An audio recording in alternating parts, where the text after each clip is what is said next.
तो आज है डे 16 ऑफ लर्निंग डीएसए। आज हम एक ऐसा प्रॉब्लम लेके आए हैं जो कि ऑलरेडी एडोबी में पूछा जा चुका है, द पेयर क्यूब काउंट। तो चलिए देखते हैं। इसमें हमको इनपुट में एक नंबर दिया जाएगा, जैसे कि आप देख पा रहे हैं n इक्वल्स टू 9। अब हमको आउटपुट क्या देना है? हमको आउटपुट ये देना है कि ऐसे कौन से दो नंबर का क्यूब का सम करेंगे तो वो n हमको आउटपुट में मिलेगा। जैसे कि अगर आप देख रहे हैं 9, राइट?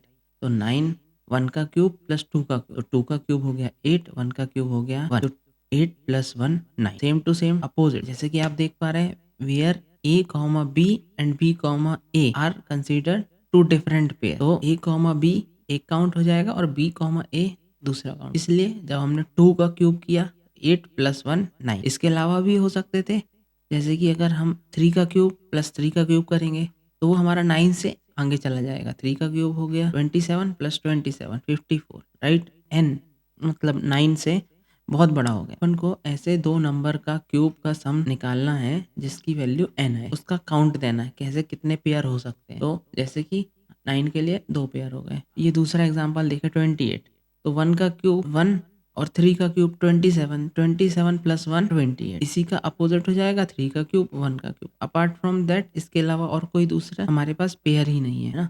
तो आज मैं आपको एक बहुत ही स्पेशल तरीका सिखाऊंगा कि कैसे आप प्रोग्राम को सॉल्व कर रहे हैं। और कुछ इस तरह की प्रॉब्लम को अगर आप सॉल्व करते हैं तो आपकी जो लूपिंग है वो बहुत ही स्ट्रांग होती है।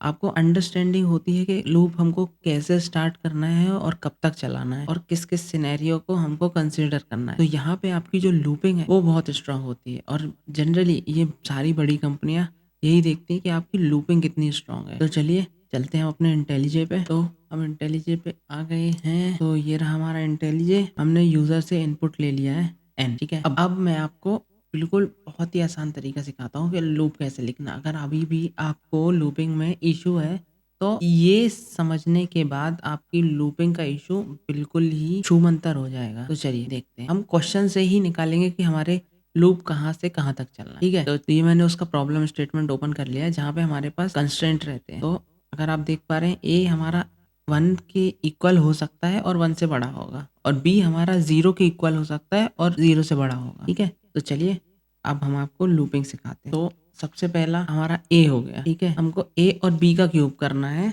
और उसको सम को चेक करना है वो एन के बराबर है कि नहीं।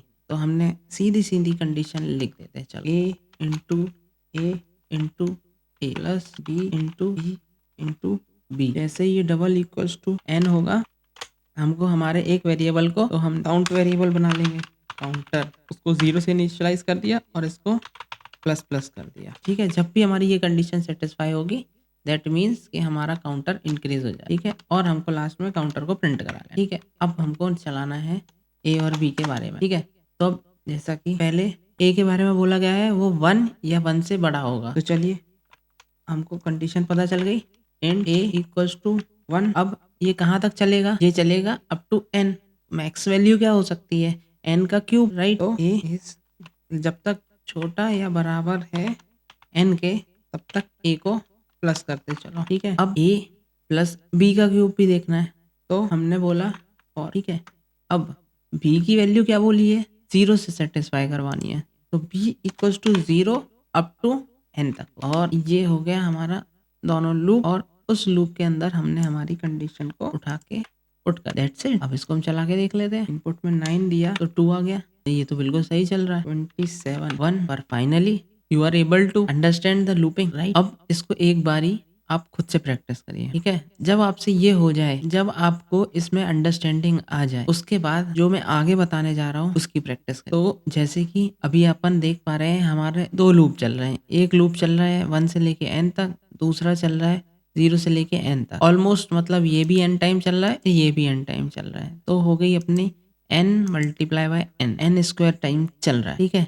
लेकिन क्या हमें इसकी जरूरत है? तो गाइस सबसे पहले बिल्कुल कभी भी इंटरव्यू में क्वेश्चन आए तो बेसिक अप्रोच फॉलो करो, बिल्कुल बेसिक नॉन ऑप्टिमाइज, जो भी दिमाग में आ रहा है बस उससे अपना आउटपुट लाने की कोशिश करो। पहले ही सॉल्यूशन में कोई भी रॉकेट साइंस करने की जरूरत नहीं है, क्योंकि अगर आप पहले ही चांस में उसका ऑप्टिमाइज्ड वे फाइंड आउट करने जाएंगे तो definitely you will not able to solve it, right. और ये आपके कॉन्फिडेंस को लो कर देगा। इसलिए just go with the basic approach, कोई दिक्कत नहीं है। हमने बेसिक फॉर लूप लगाए हैं, 2 फॉर लूप लगाए हैं, कॉम्प्लेक्सिटी क्या है जाने दो उसको, कॉम्प्लेक्सिटी को। जब हम इसमें बेहतर हो जाएंगे then we will work on the complexity, right. तो लेट्स सी, अभी हमने एन ऑफ स्क्वायर में इसको सॉल्व कर दिया। अब चलिए इसको समझते हैं और अच्छे तरीके से।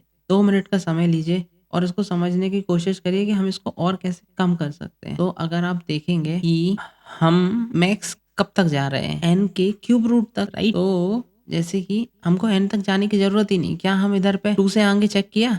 नहीं करेंगे। क्यों? क्योंकि 3 3 जा 9, 9 3 जा 27, राइट। वो 9 से बहुत ही ऊपर चला गया, सिंगल वैल्यू ही, right. So we don't need to check the value which is greater than cube root of n, right.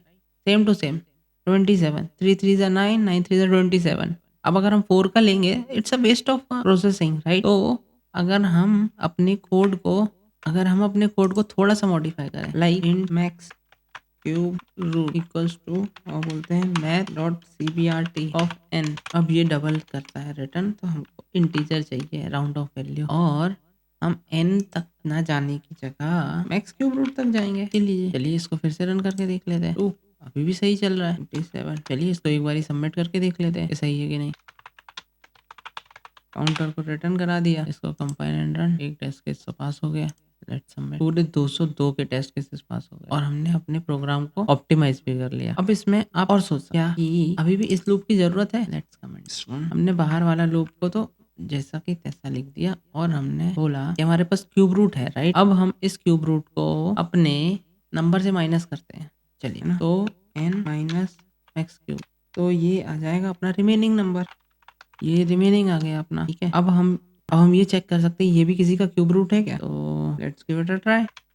Math dot cbrt remaining, तो हमने दे दिया रिमेन्स नंबर। अब हम क्या चेक करेंगे, if remain number multiply by remain number multiply by remain number double equals to remaining, ठीक है। तो काउंटर को प्लस प्लस एक बार वापस से पढ़ते हैं। मैक्स क्यूब रूट आ गया मैक्स आई इंटू आई। चलिए इसको एक बार रन करके देखते हैं।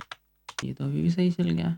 चलिए इसको सबमिट करके देखते हैं। Always submit the case to this kinds of editor, right. तो आप ही अगर कहीं कुछ भी आपसे मिसिंग हुआ होगा सिनेरियो, तो वो पकड़ में आ जाएगा। ये तो चल गया है, लेट्स सबमिट। ये देखिए इसमें टाइम टेकन 0.05। तो जैसा कि दोस्तों आपने देखा आज हमने कैसे सारी की सारी डिटेल हमने हमारे क्वेश्चन के थ्रू ही ली, राइट। कुछ भी हमने अपने दिमाग से कुछ भी नहीं लगाया, जो भी क्वेश्चन में कंस्ट्रेंट थे उसी का हेल्प लेके हमने अपने प्रॉब्लम को सॉल्व किया, राइट। तो सेम टू सेम आपको भी यही करना है। स्टार्टिंग में आपको ऑप्टिमाइज तरीका सोचने की बिल्कुल भी जरूरत नहीं है। First you need to think about the basic solution, क्योंकि जब इंटरव्यू में आपसे क्वेश्चन पूछा जाएगा you have to able to answer it, right, not answer in the optimized way, right. That will be the next question. Why we are just working for the next question, right. So चलिए आज के लिए बस इतना ही, फिर मिलते हैं किसी और दिन किसी और क्वेश्चन के साथ। राधे राधे दोस्तों।